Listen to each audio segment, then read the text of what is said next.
And you touched on something earlier, and I've talked about this before on the podcast, and I think it's really important is touching that inner child that's in us. Yes. And a lot of times when we're triggered, a lot of times when we act out like this, that's who's crying out. It's not the adult in us. That's why it seems so I'm trying to find the right word. It seems so over the top, I guess is the way, we'll come across over the top. It's because it's that little girl in me that is crying out and trying to get herself heard, Yes. And so I know what I would like to encourage the listeners to do. And one thing I've done is I've worked with little Lisa that, she, it's interesting because little Lisa, the little girl Lisa, had different abuse than the teenage Lisa. So it was very different. It was much more severe as far as the teenage one. So little Lisa in therapy in EMDR, I did actually work with her, and she got her voice. It was really cool. But then out of therapy, one of the things that I've done, I'm now working with teenage Lisa, and how I've done it just came to me to do this.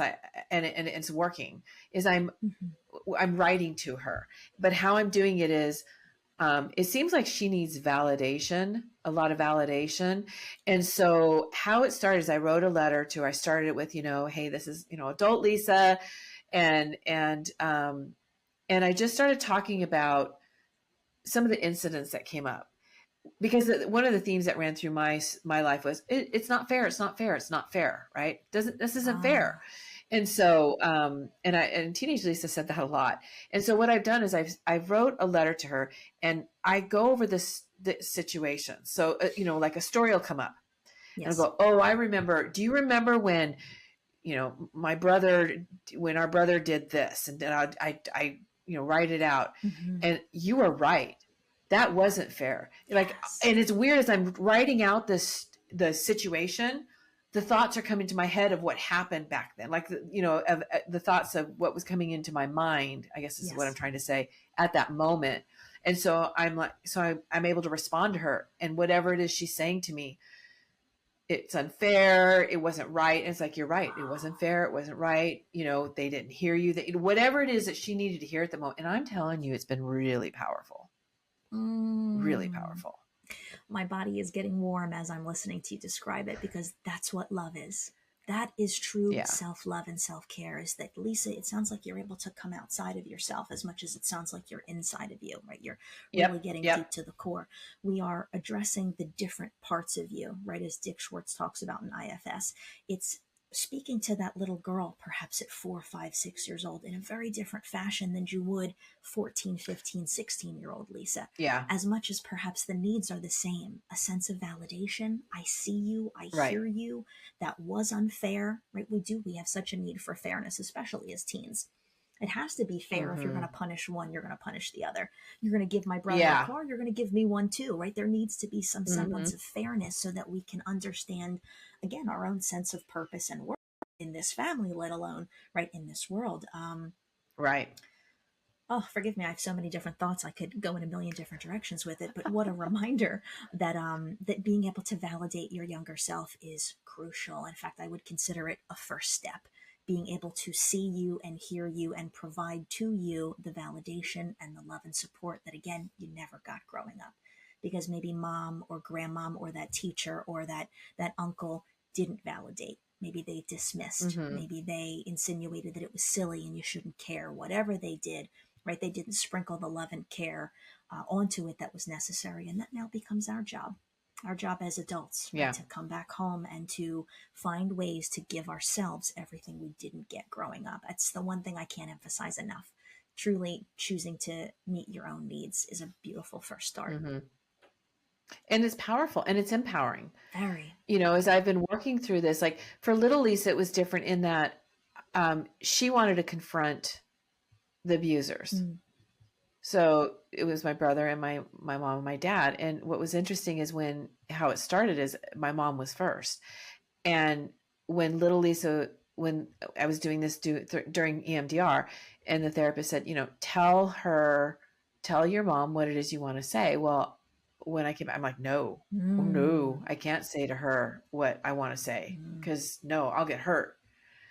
And she said, well, why don't you as the adult come alongside her? And that was it.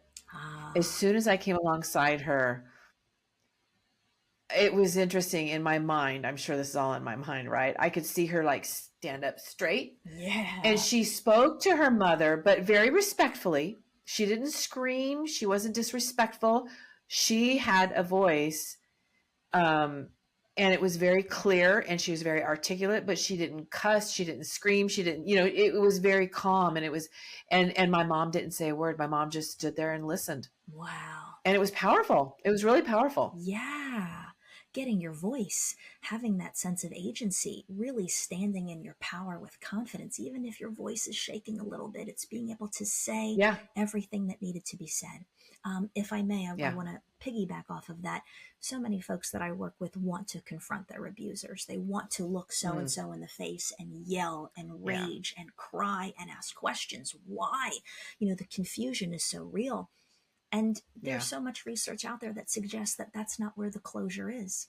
There is no No. sense of peace and closure in a conversation, in a relationship with a person who is abusive, emotionally, physically, sexually, all of the ways. And the closure has to come from within. Just as you described, it's the adult in you coming alongside the little girl inside of you and being able to sit with Mhm. her. Tell me, little girl, why it wasn't unfair so I can shoulder that with you. Tell me, rage with me, freak out, yell into the abyss with me. I'll do that with you so that you know that how you think and feel is real, what you think and feel is Mhm. valid. And if that abuser, right, that person who has harmed you, is not the person who's going to be able to provide some semblance of peace, we have to find it within ourselves. And I believe one of the best ways Yep. of quote unquote revenge or moving on or satisfaction is to live your life for you, not to prove anything to that Exactly. abuser. You're not looking for an apology or some semblance of understanding from that person who, if they understood, let's be honest, would not have hurt you in the first place. There is no healing over Exactly. there. The healing is all here. Right.